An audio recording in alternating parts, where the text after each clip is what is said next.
Hello mga kasaging, ban ko na, banana conference na sa Davao. Adto ta karon dito, minaw ta sa mga programa para ma-revive pa ang duri sa panaging sa Pilipinas. Ato ang tabangan, atong i-share pod ang ato ang gamay kahibalo dito para pod naapod tay ma-contribute para sa pagbalik sa saging dinhi sa Pilipinas. Adto ta. Alright, good afternoon everyone. So once again, I am Julius Kunanan from Syngenta, Philippines. So this afternoon, I would like to present to you, together with my colleagues, the latest technology on Rosario Wheel.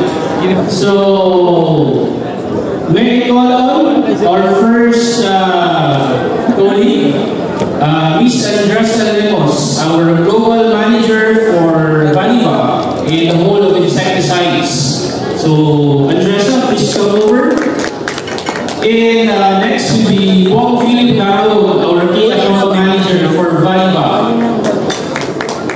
So, these are from Syngenta team. So, if you're wondering, we will not do the usual presentation.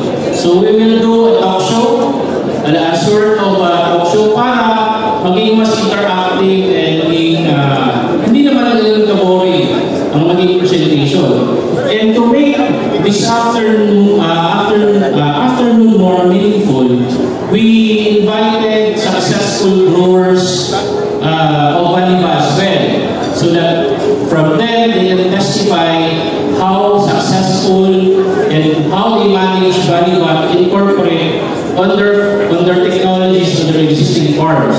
So I would like to call on first Mr. Joe Vincent.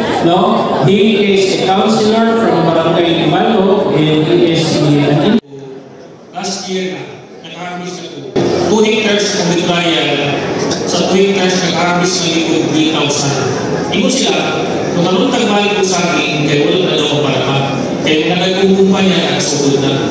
Doon maliit niya ako din siya. Kaya ako experience, petigot na kuha sa nawala sa ito sa Vaniva. Katuwala na ako na kaya ng Vaniva.